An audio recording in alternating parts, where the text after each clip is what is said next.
Good afternoon, everyone. My name is Jen. I'm the Knowledge Programming Lead with City of Melbourne, and it's my very great pleasure to welcome you to this afternoon's Expression of Interest information session for the 2021 edition of Melbourne Knowledge Week.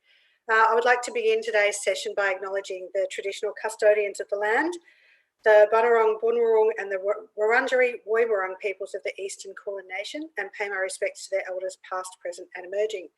We are committed to our reconciliation journey because at its heart, reconciliation is about strengthening relationships between Aboriginal and non-Aboriginal peoples to the benefit of all Victorians. And I would like to say that I am coming from Woiwurrung country today.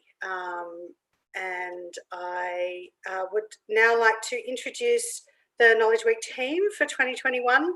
As you can see there, we're a small but mighty team that works in with the rest of City of Melbourne.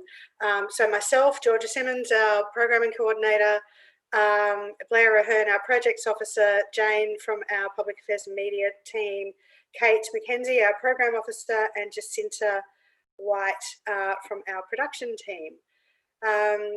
So before we go much further, just a reminder that you can send us your questions throughout the chat. You don't have to wait until we'll be answering them at the end, but pop your questions in as they come up. You can ask us in the comments on YouTube, or also you can email us at knowledge@melbourne.vic.gov.au. That address is on your screen. And if you're watching this stream after the live event, you can also email us at that address and we will get back to you. And a reminder that the deadlines for EOIs is the 1st of November, so we still have quite a bit of time. So hopefully today you'll get lots of ideas and answer lots of questions about your stunning EOI proposals, which we're very much looking forward to receiving. So a little overview about Melbourne Knowledge Week. Melbourne Knowledge Week at its heart is a festival of ideas, and it's about coming together as a community to craft our shared future. We are not the arbiters of what conversations should take place. We are the curators of it, but Melbourne Knowledge Week is as much about what the community brings to us as what it is that we think the conversations could be. So what we like to do, particularly now that we're in a COVID world where COVID is a reality, is to look at what's available today, to look at our best tomorrow. Very much a sense of COVID has been a massive disruption, but we also know that disruptions can take us to places where we previously couldn't conceive. So there are some really interesting conversations that we're looking forward to having about that. So just quickly, it's useful to know where you've come from, so you know, I have an idea where you might go. Knowledge Week has been around now for 11 years, possibly 12, depending whether you count last year's council event. So we began as a website that just looked at all the existing knowledge events in Melbourne, and then it was turned into an event that was more about bringing the sector together, particularly from academia and a public policy and industry perspective. And now for the last 4 to 5 years, we've really been reaching out to the community in which we operate. And we know that within City of Melbourne, nearly 2 out of every 3 jobs in the City of Melbourne pre-COVID was in the knowledge sector. So it's a massively thriving and diverse sector, and we are really looking to bring people in to have conversations about what the future could look like for them and how to share knowledge together. So now that we're in a world, as I said, where COVID is now a reality, we did unfortunately have to cancel our 2020 edition of the event. And now, as we plan for the 21 version, we're looking at developing an event where, regardless of whether we are in stage 1 or stage 4 lockdowns, we can still ensure that Melbourne Knowledge Week can go ahead. That's the commitment that we are making for 2021. And in order to achieve this, we're looking at making a few changes to how Knowledge Week will run. It's a bit weird not being able to see you all, because at this point I would normally say how many people have been or how many past event partners. So I'm just going to have to assume that there's a mix out there in Zoom land or YouTube land. So the changes that we're making, we're looking at a flexible delivery format. So if you think of a continuum, that runs all the way from live IRL in real life events all the way through to URL or online events. The majority of the events that we will be looking to run next year will need to sit somewhere on this continuum. So we know that some events can only happen in person and some events can only happen online. And then depending on what the public health requirements are as we approach next April, we'll have to look at where we might fix some of those events on that spectrum. So this hybrid or omni-channel event format we're going to be seeing more and more of, and we're really curious to be able to explore this with our event partners because it's actually it's a fantastic challenge to be able to reconceptualize what event delivery might look like in order to reach broader communities and more audiences. And then for those that will be physically in Melbourne, we're looking at making changes to the way we physically activate spaces. So previously we've had a central hub at the Meat Market in North Melbourne, which will again be our anchor venue for next year, but we will also activate venues throughout the city so that people can safely move around. We can manage capacities, which is a challenge that all events are looking to work on. So we don't have all the answers at the moment, but rest assured that we will work on solving those challenges together. As I mentioned, unique digital formats is something that we really want to explore, not just live streams or sticking a camera in front of something for mass broadcast. We're really looking in, we want to lean in and really explore what digital events can look like in a digital space. So rather than just translating a physical event online. And lastly, but definitely not least, one really big theme that we want for 2021 is how to bring opportunities for play and learning into outdoor spaces. And the reason that play is so important in that is that we have all been through such a collective trauma, if you like, and so much of what we do in public spaces now is about what you can't do as opposed to what you can do. So we want to short circuit that and get some really positive neurochemistry going on in our brains, where play puts us in a really positive creative space where we can get into the right frame of mind to be talking about our future. So prior to COVID, the City of Melbourne was the fastest growing municipality in Australia. Post-COVID, it's going to take City of Melbourne a long time to recover from the economic and social and all the impacts. So really what we're trying to do as an event, but also as part of the broader City of Melbourne approach, is to bring people back into the city in a way that feels safe and comfortable and still worthwhile for people. So that is, we are tapped into what the broader City of Melbourne organisation is doing on that front. But for us, our contribution to that is engaging our communities in the knowledge sector because now more than ever, we need to be thinking positively and creatively about the future. So we're going to show you a little video from past Knowledge Weeks, just in keeping with the Knowledge Week principle of don't just tell me, show me. We're going to show you.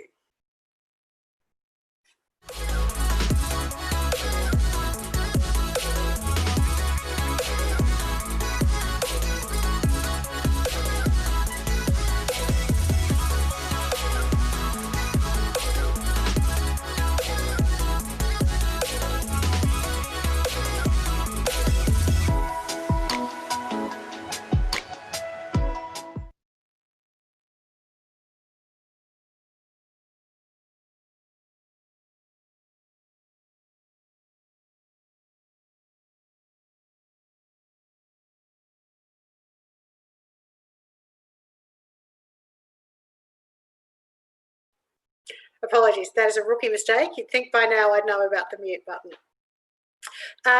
So a little snapshot of the last Knowledge Week that we ran, which was in 2019, which focused around the idea of individual agency and how individual choices matter.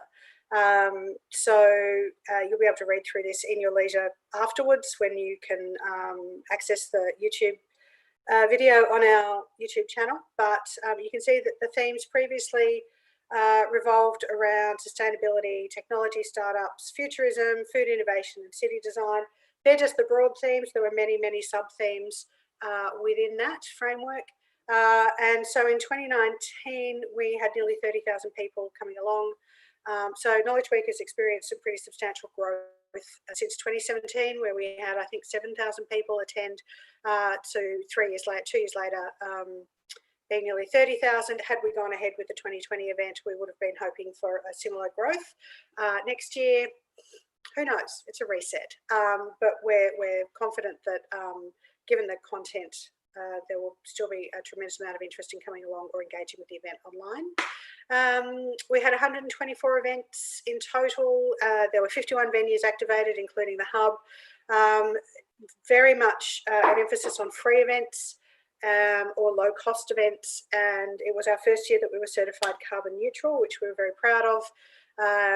Great media reach and substantial economic impact for the City of Melbourne, although the benefits and the impacts of Knowledge Week go way beyond the economic to social and environmental and community and etc. I'm not going to go down that rabbit hole today. The burning question, I'm sure, for everybody, why be part of Melbourne Knowledge Week, particularly if you haven't in the past? So we thought it was useful to put a little spiel together of a little snapshot of what we do and what we don't do. So what we do is put together a one-week festival in late April, early May, and we provide the platform, the physical platform, and from next year the virtual digital platform. So looking at fitting out the festival hub spaces. So some events can happen in the hub, and some events can happen in your own venue. Everybody has a different preference depending on what type of event it is. So not all events have to happen in our hub, they can happen elsewhere. We market the festival as a whole, but we're not a marketing agency for individual events. It's really important to remember that. And we also manage the overall carbon reduction process in partnership with our event partners. So, and we also provide a website and host the central information about Knowledge Week. But then what individual event partners do is program your event and market your individual event. And those events that are the most successful, we understand a lot of people want to be involved in Knowledge Week because it's a way to leverage or increase their brand profile. It's one of the primary reasons that people choose to be involved in Knowledge Week. And where we have the most success is where we work together. So we have a really clear understanding of who's responsible for what. You will be responsible for collecting your own carbon emission data, but we make that as painless as possible. And you're in charge of your own risk assessment, particularly now in a COVID world. Risk assessments take on a different, they're just different. So we will work with event partners to address the challenges of COVID, which will be the first time for most people. And what you are responsible for planning how you resource your own work. But we do have a team here who are very experienced in delivering events, and we're always here to help provide advice if you need. So the guiding principles of Knowledge Week, and these are good ones to remember as you're putting your EOI together, because this is one of the ways that we will be assessing each application. So positivity, we're not naive. We know that the future holds a lot of challenges, but as always, a positive approach is far more impactful and engaging than a negative approach. We want to, we come from the approach where we are empowering our citizens. We're creating informed citizens who can participate in conversations about how the future might look, rather than feeling that the future and technology is something that happens to them. This is a way for people to be empowered to actually arrive at their own conclusions. Discovery is really important. So we want people to lean into discovering new ideas and looking at providing an environment in which people can say, I'm curious about that, I don't know, but I want to learn more. So interactivity is really important. As I mentioned before, one of our principles is don't just tell me, show me. The more people can interact with an event, it's tangible, and particularly now that so much is happening online, where all the traditional barriers about engaging with your audience are shifting. Interactivity is really important, and also legacy. It's not just ideas for ideas' sake. We want to look at ideas that are potentially going to create enormous value for the society in which we live and operate, and for people to be able to then take that knowledge and propagate it out through their own networks.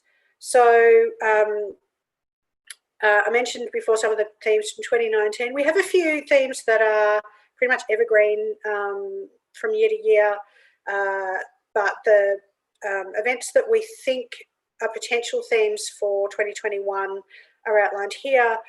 It's really important. As I said, we're not the arbiters. We're the curators. We have an idea of what the themes may look like, depending on what's happening in the world and what the zeitgeist is, and what we're seeing, what conversations we're having with stakeholders in the knowledge sector. But we're really led by you, so we know what we think, but the EOIs will tell us also what the community is interested in. So, for example, for 2019. City of Melbourne had just declared a climate emergency, and many of the EOIs that we got responded to that declaration. That declaration has not gone away in any way, shape or form, just want to say. But we know that COVID has had such a big impact, but we don't want every event to be about COVID. We want to look at what COVID COVID as an enabler, if possible. Really just don't think through or don't pre-select your event out because you don't think it relates to any of these themes.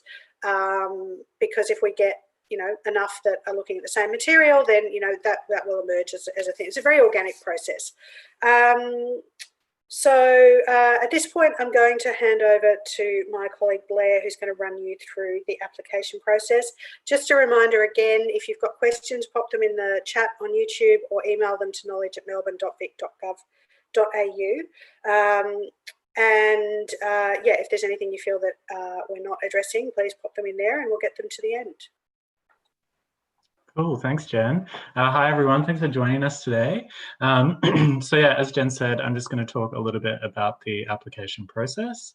If you're watching this online live right now or you're catching up later, congratulations, you've completed the first step, which is attend an information session. I also just noticed that Helen in the chat asked about the dates. They are confirmed, and so that would be the second step, is to confirm that our dates for the festival match your calendar, and that's something you can plan ahead for. The team is here to help and answer any questions throughout the EOI process. If you get halfway through the form and you think, I'm not sure about that, you can always get in touch with us, and we'll have contact details towards the end of the session. And again, the deadline is for EOIs to be submitted is Friday, the 1st of November. And at that point in time, if your EOI is shortlisted, we'll then ask you to attend a meeting with the knowledge programming team to further talk about your concept, refine anything that needs to be refined, and explore other delivery options as we kind of like move into the digital hybrid realm section of our festival as well. So all EOI submissions for Melbourne Knowledge Week are assessed on the following selection criteria. And these are kind of, I guess, not strict rules, but this is how we're going to be shortlisting the events for inclusion in the program next year. So every event should engage with the Melbourne Knowledge Week aim, which is to connect people, place, research, technology to create a city of the future. And as Jen said, the recovery post-COVID for the City of Melbourne is going to be a long process, and so we're looking for content that will help achieve that. And again, as we mentioned before, the play and learning element of our events next year is going to be given preference. Participatory elements in our festival are really highly desired, I guess. That's not to say we don't like panels and talks and stuff, but that's just one of the main focus areas for next year. The event should empower audience members to prepare for and contribute to the future of the city, and events should be inclusive, accessible to a wide audience. So we do preference programming that is culturally diverse, gender inclusive, and held in accessible venues or online formats. And that includes digital literacy, as you kind of, if you're thinking of submitting a digital event, that's something to consider as well. We give a preference for free events, and they should be financially accessible if there is a charge for it. And the value for the participating individual or organisation should be clearly articulated.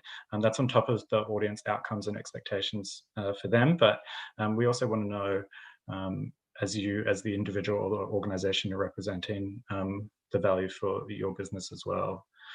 And final point is about the live versus digital hybrid events. The EOI form will ask you to consider how your event can be delivered digitally. And we're not excluding any event that can't be delivered digitally. Sorry, I was mixing up. We'll still consider those for the program. So please let us know what suits for your particular event. And there's just a couple of application tips. And again, this slide deck I think will be shared afterwards. But here's some tips to get you started. Have a look on the Melbourne Knowledge Week website and the City of Melbourne website. We've got a lot of, I guess, information on there about previous events, but also other City of Melbourne premier events to give you an idea if you haven't attended Melbourne Knowledge Week before. We love proposals that engage with the city's planning goals and current projects. So there's a website called Participate Melbourne that the public can view, and they can check out, I guess, and contribute to community engagement aspects of the City of Melbourne's current projects. So check them out and see what's on there. We love events that bring challenging and rigorous and vital conversations to the audience without watering them down. Again, it's, yeah, that's one of the main, I guess, focus areas for the Knowledge Week program. We create outcomes or future possibilities for people to continue to participate in these conversations. So that's contributing to lifelong learning and helping people, I guess, feel empowered after they attend an event at Melbourne Knowledge Week and go on from there. And we also love proposals that engage our diverse Melbourne community to ignite big ideas and discover our future city. There's a couple of links as well to some resources from the City of Melbourne on that side as well. Cool. And now I'll hand over to Georgia, who will give us an update on the Hub and Prototype Street, and we'll take it from there. Thanks, Georgia. Hi everyone, I'm Georgia. I'm the program manager for Melbourne Knowledge Week. I will just skip back to this slide again, just in case you were looking for that email address or how to get us your questions. As we've mentioned, we'll answer a few questions at the end. And if for whatever reason you can't post your question on YouTube, please feel free to email it to us and we'll find it there. So as Blair said, I'll talk you through a few details about our hub and our prototype street. So you'll see that this says 2019, and that's because, as Jen has mentioned, that's the last time we actually ran a festival in person. So I'll be talking you through what we did then, and then I'll also talk you through what might be different next year versus how it was in 2019.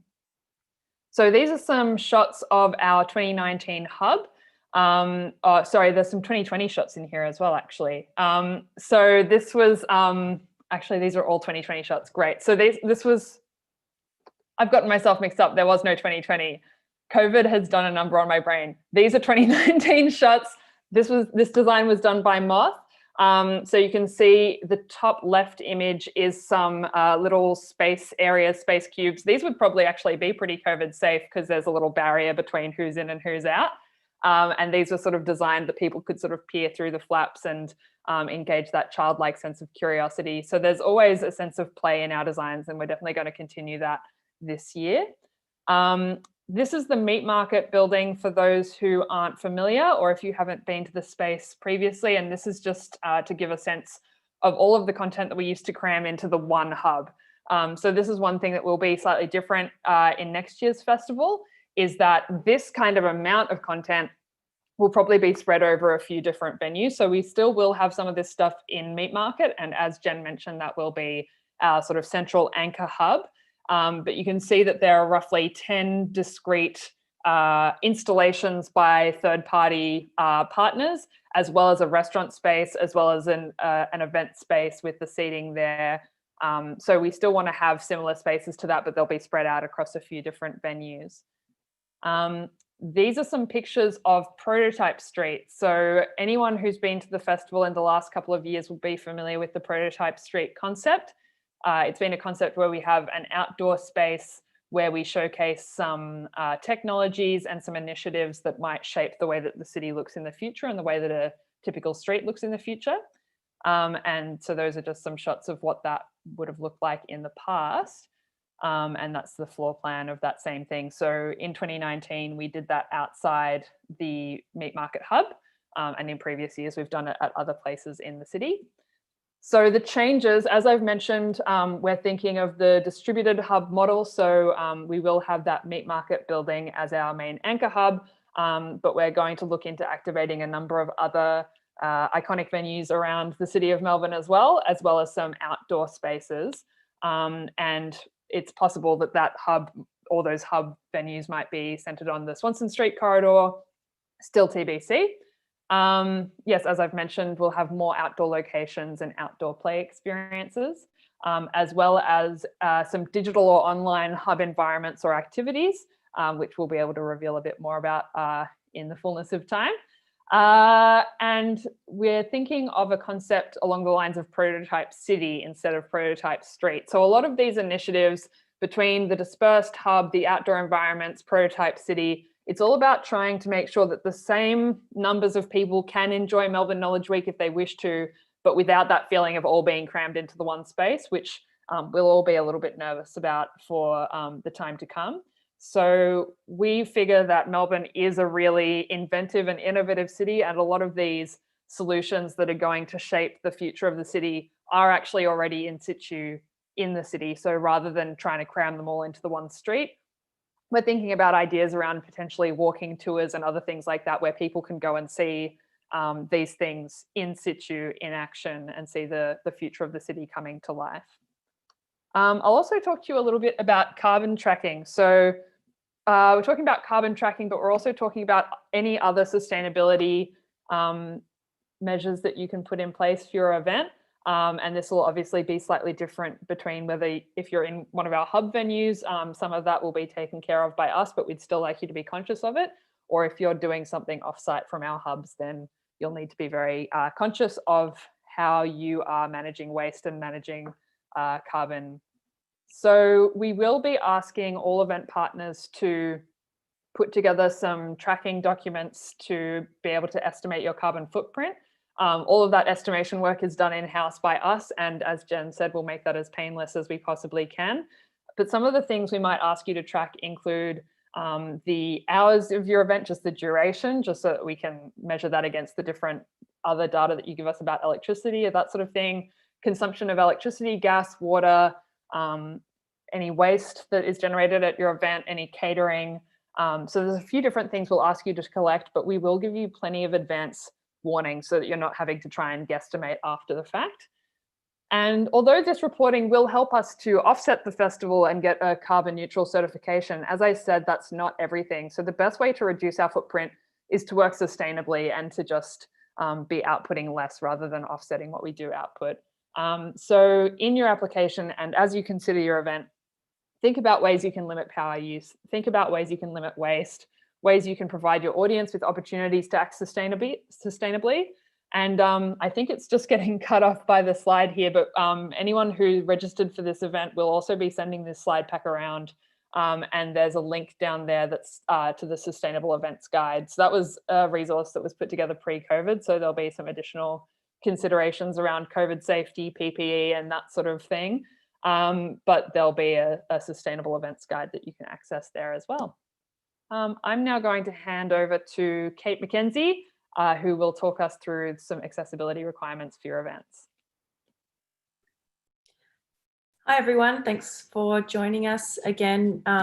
Submit your questions in the YouTube comments or email knowledge@melbourne.vic.gov.au.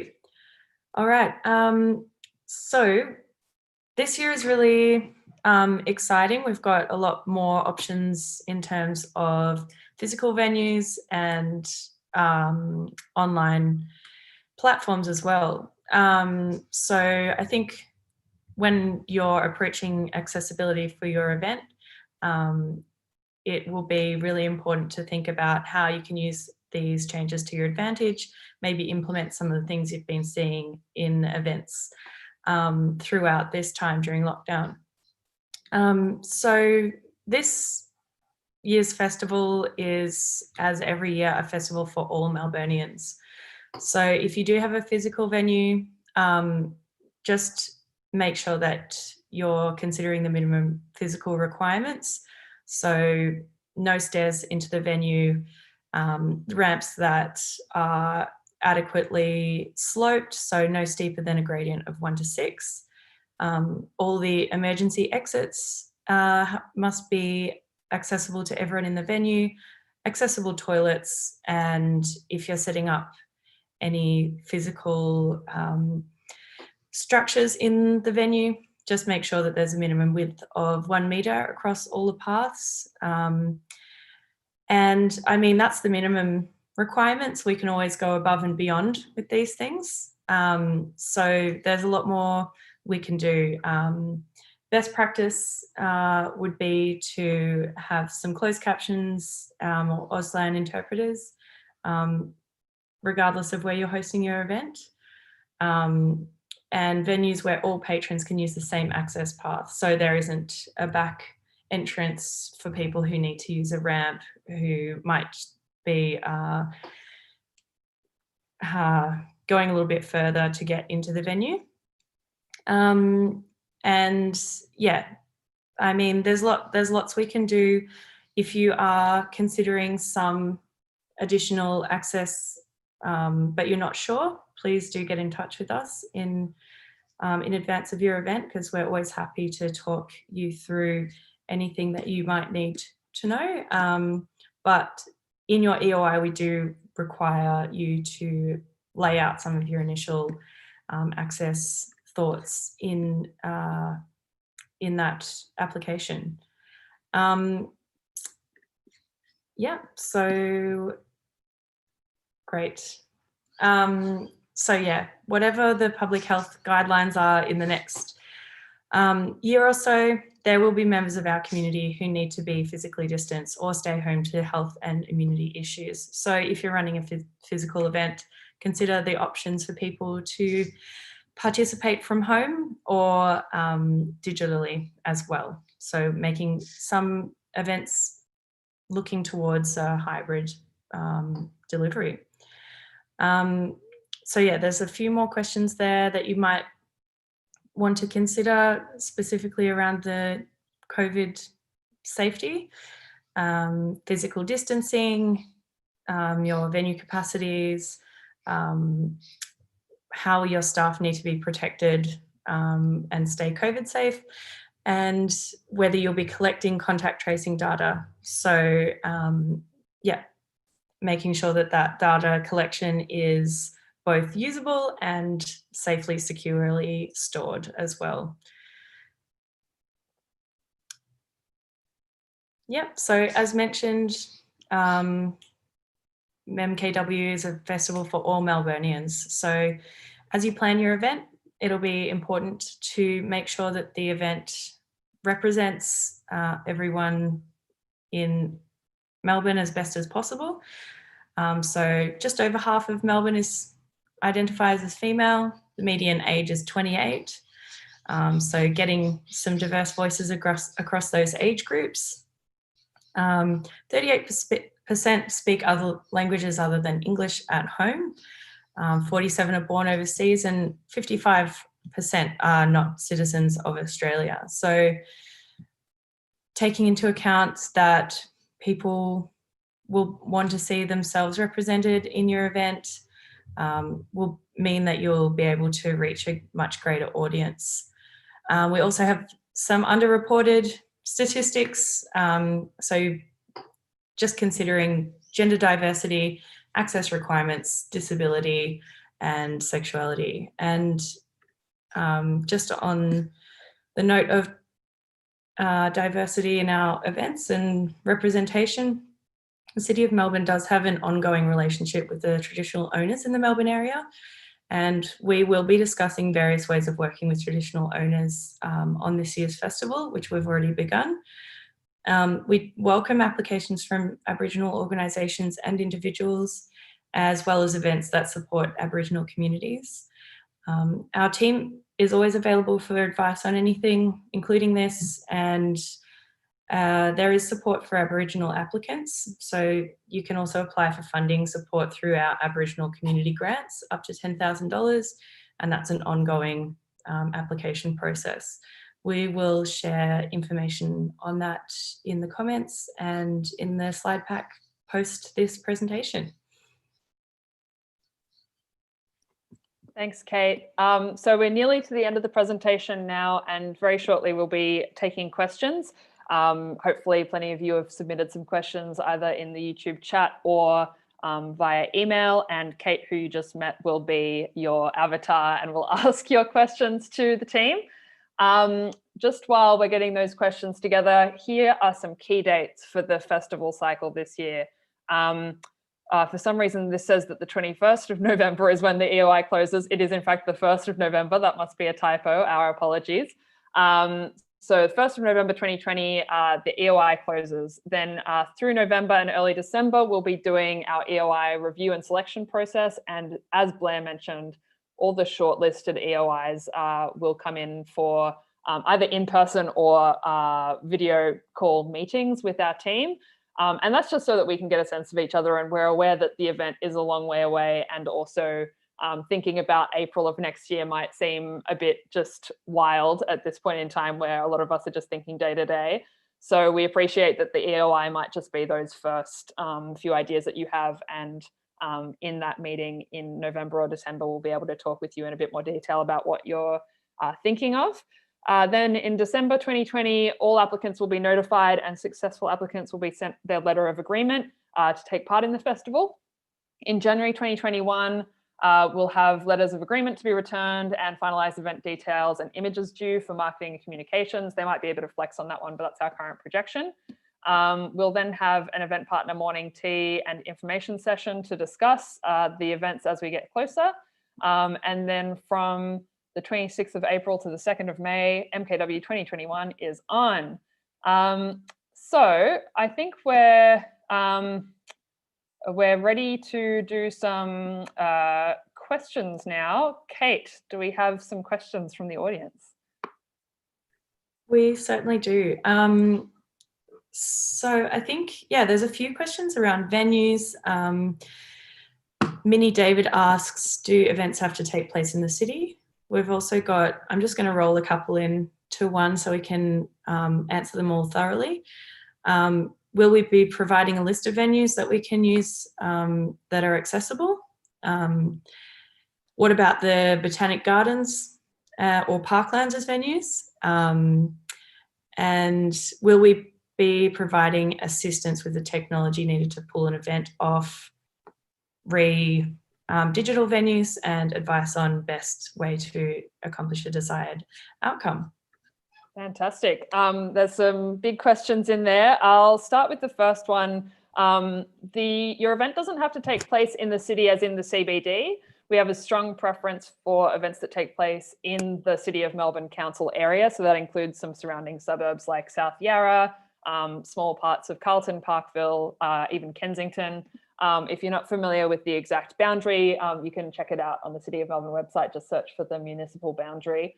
We do, in most years, we have a couple of events that are in some sort of surrounding council areas, but yeah, the majority of the program does need to take place within the City of Melbourne, and we preference events that fall within that boundary. We don't currently have an accessible venues list. I don't think that in time for the EOI process, Jen, you might want to weigh in on this one, but I don't think we'll be able to supply a list of what the hub venues will be in time for the EOIs. Would you agree with that? Yes, that's still very much in development, but it's very fluid as well. So as so many things are now. So with a list of fully accessible venues is not something that's really currently in our remit to keep up to date. I would suggest more if you had particular venues in mind that I mean, for the purposes of the EOI process, you don't need to do that full audit. You can suggest venues that you think may be accessible, and then when you know whether the EOI has been accepted into the program or not, we'll be able to flesh that out more and maybe work with finding suitable venues when we have a bit more information. Yeah, also as an event team in City of Melbourne, we're familiar with a lot of the City of Melbourne event spaces. So if it was a thing where you wanted to just touch base with us and say, hey, have you done any events in this space? Would you recommend it? Is it accessible? We're always happy to take those kinds of queries as well. I love the point that someone's made about the Royal Botanic Gardens. Yes, of course. If you're from the Royal Botanic Gardens, please get in touch. We'd love to work with you. But even if you're just wanting to host an event in that space or in any other parklands, it's great. I've been thinking a lot about we're out beyond FOMO, now it's BOMO, being outside more often. That's my sort of like COVID platform. We all need to experience some BOMO. So any outdoor events, I mean, it is in April or early May, so it's not a famously good weather time of year, but all the same, you know, people will be used to being outside more often in these new conditions, and I think that's a good thing. Kate, did we miss any? There was something about support to deliver events digitally. We'll be able to provide quite a bit of that support, especially if there's any digital platforms that we're using and your event is going directly onto one of our digital platforms. But we'll need to discuss that with each event partner on a case-by-case basis, because there might be specific technical things that are only required by your event that aren't required by any of our other events. And that might be something you need to take responsibility for. But again, get in touch with any specifics, because we're happy to have those conversations. Short of putting a full broadcasting studio in place, we depending on how many people say we need help but we don't have the capacity within our own team or organisation or individual, one of the options that we are considering is building in broadcasting, like a small broadcasting facility within one of our venues that people may be able to access. So it's not a foregone conclusion. We're open to what people tell us that they think they might need or what might best support them in putting their event on. Just with there was another question about geography, and we are in a brave new world now with the moving online. As Georgia mentioned, preference is given to individuals and businesses within City of Melbourne. We are a City of Melbourne event, and we are one of our priorities is servicing our community. But also one of within our remit is encouraging dialogue with other organisations. So I would say that if you are not located within the City of Melbourne, but your event does meet all of the other assessment criteria, then please do submit it and it will be considered. But as I said, we do tend to give preference to organisations that are here that will most likely continue to evolve depending on how events are run in the future. We might broaden our scope a bit. So I hope that's a bit of a waffly answer, but the short is don't pre-select yourself out on the basis of geography. We want to, we're ideas led. We want to hear the idea first. I should also mention, I think the link's now in the YouTube chat, that the terms and conditions for Knowledge Week are on our melbourne.vic.gov.au page. There down the bottom, there's a series of accordion menus. So have a look through those. They might answer also some of your questions. That sounds great, guys. I might just jump in again and put forward some more questions. There's a few questions coming through about funding and support that we can offer. whether there's funding available, whether people need to recoup tickets costs, and also whether we will support with venue permits and things of that nature as well. Right, I guess I'm answering that one. So we have a small amount of funding available to help selected events, but we're not a funding, we don't run a funding program in the way that other parts of the organisation do. Generally our funding is maybe used on a particular project, or it might be to increase accessibility, or it's not a massive amount of money. You are of course welcome to submit an application that proposes a small cover charge to recoup costs. Certainly we've had events that do that before. Our dinner series is always on a cost recovery basis. Or we often find that because free events, people tend to register and then drop off a bit, that if you want to secure investment, people actually attending, particularly if you're running, for example, a small workshop for only 30 people, a nominal cover charge of between $6 and $15, for example, tends to increase the actual engagement rate. So we're not against you proposing a cover charge, but we will usually in the face-to-face meeting that we do, or not face, but the meeting that we have with the shortlisted applicants in November, we will usually dive into the pricing just to make sure that it's appropriate and sits within the pricing of the rest of the events. So yeah, hopefully that was clear. Again, like so many things, it comes down to the individual proposal. We do with permits. The permitting team, as you can imagine, are also coming to grips with the brave new world in which we're operating. My understanding is that if the space is operated by City of Melbourne, then we can apply to have the event permit cost waived. But if it's not a space operated by us, then it may still apply. So again, if you have a particular site in mind, put it in the application, and we're more than happy to go and talk to the permits team about what we can do. Just on the question of funding as well, as Jen mentioned, we don't run a funding program for our festival, but definitely just take a close look at the City of Melbourne website in case what you have in mind would fall under the remit of one of our other funding programs. I mean, technically any given project can only receive money from one part of the organisation anyway, so it may well be that even if we did have a very small amount of money to sort of support costs for you, you might actually be able to apply for a grant that might be for a bit more money within a different part of the organisation. So a few that come to mind are that we have some small business grants that have gone through a few quick rounds recently. A council, and those will probably continue to roll out in some form. Arts grants happen a few times a year, and as Kate mentioned as well, our Aboriginal community grants. That the Aboriginal community grant is on a rolling basis. There's no closing date. It's just any project can apply at any time for up to $10,000 per project. But if none of those three sounds like it meets your event, just have a look on our website and see if there are some other funding opportunities that might be available through City of Melbourne, because that might be an even better way of supporting your MKW event than the small amount of funding that we do have available. That sounds great. I've got another question here asking who attends the festival, and if we have any more insights into the audience analysis.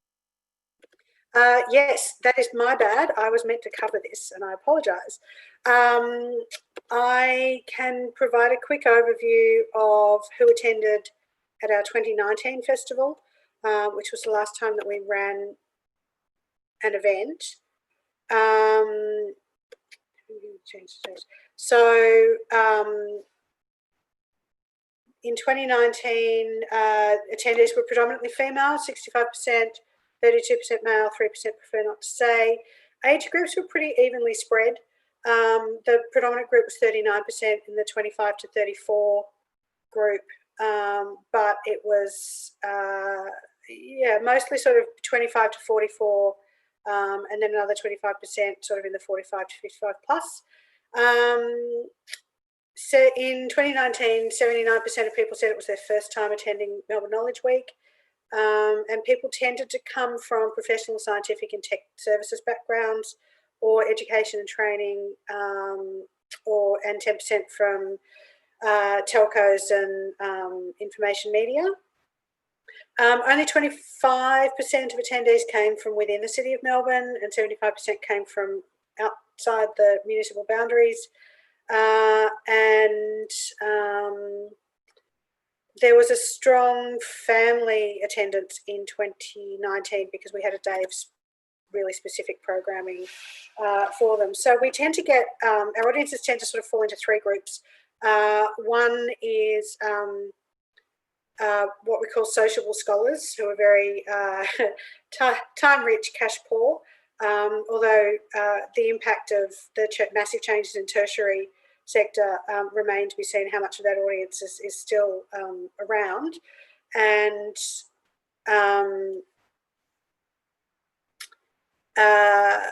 we also have people from within the sector or who are really future folk curious, particularly about their families. They would tend to be parents, young professionals, young children who are really invested in shaping what the world looks like for their children.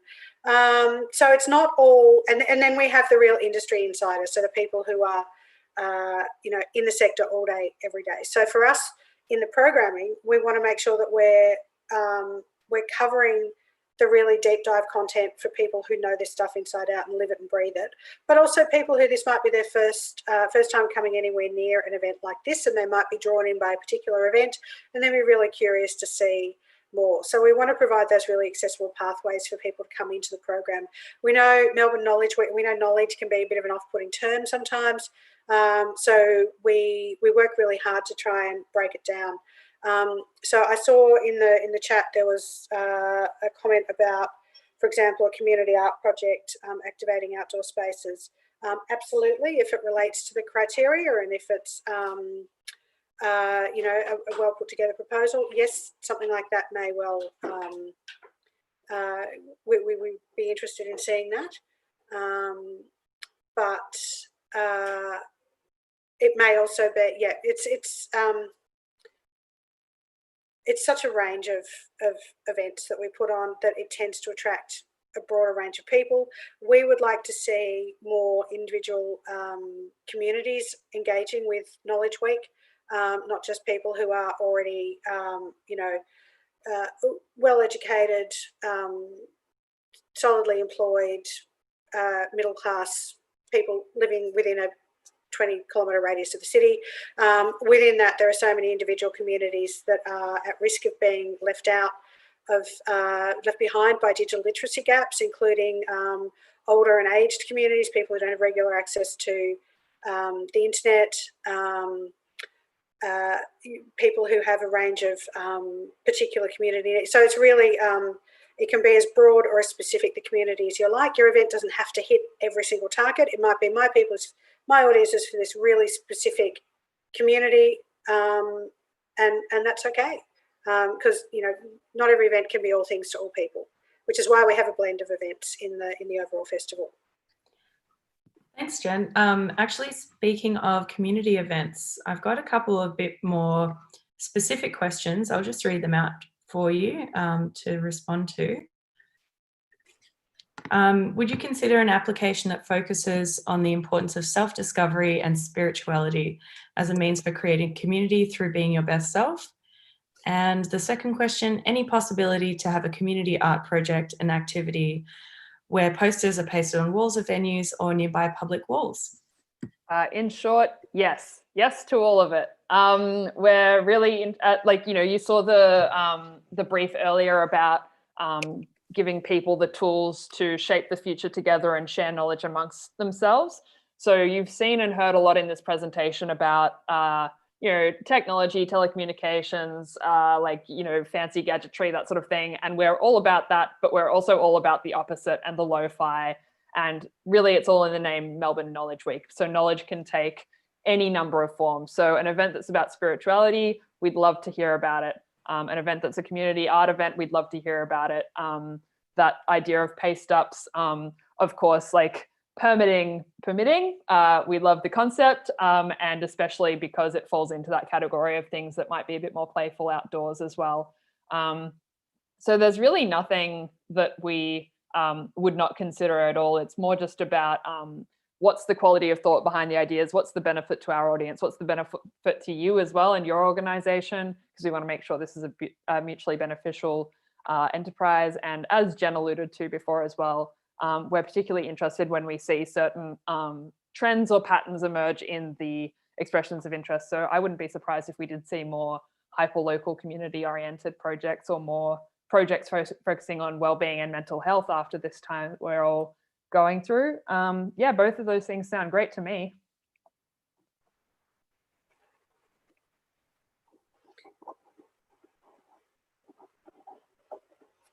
Okay. Actually, I think we've just missed a couple of small questions.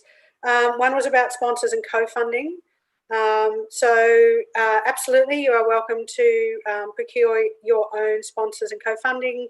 In fact, we welcome it. We love seeing different parts of the sector work together. And the only caveat on that is that if they're your sponsors, we can't service them. You need to take care of that. In the same way that Knowledge Week itself will also have corporate sponsors, and we don't expect you to service our sponsors. So it is something we do like to maintain open lines of communication on, in the very rare instance that we may have a conflict where, for example, maybe we had a transport provider, that was sponsoring overall festival, that was also sponsoring an individual event, and whether that sort of stepped on anybody's toes. But that is, with enough notice, eminently negotiable. And the other question, I think, was about attendee data, particularly for outdoor or prototype street or prototype city activations. Yes, we do deploy a number of audience tracking methods, and we absolutely can share the numbers with all of our attendees. Where things get a little bit more complicated is where we're asked to share individual data, which we can't. But if you are, if you're looking to join Knowledge Week next year because you've got a business and you want to build its profile and you want to build your mailing list, absolutely, we can work our way around with opt-ins. When it comes to activations in public spaces, we're still working out how contact tracking will apply and how we're going to safely handle that data, as Kate alluded to previously. So there are a number of different ways that we will be able to crowd count depending on what the location is, and absolutely happy to share crowd counting data with individual event partners.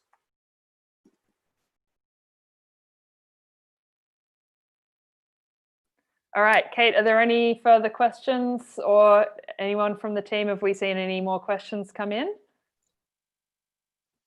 I think we've covered everyone from the YouTube channel. But yes, final opportunity to submit your questions to be passed on. And if, of course, something occurs to you after the end of this session, please feel free to email us at knowledge@melbourne.vic.gov.au. Our wonderful team are standing by to answer all of your questions. And as you're writing your EOI, we've designed it to be as simple as possible at this stage. But if you have any questions or you want to sense check anything, please do get in touch. We really love to make sure that you're happy with the EOI before it gets submitted. Fantastic. Well, if we do see any last questions come through in the chat after we suspend the live stream, if you're just a second too late, or if anything comes through on the email, we'll get back to you.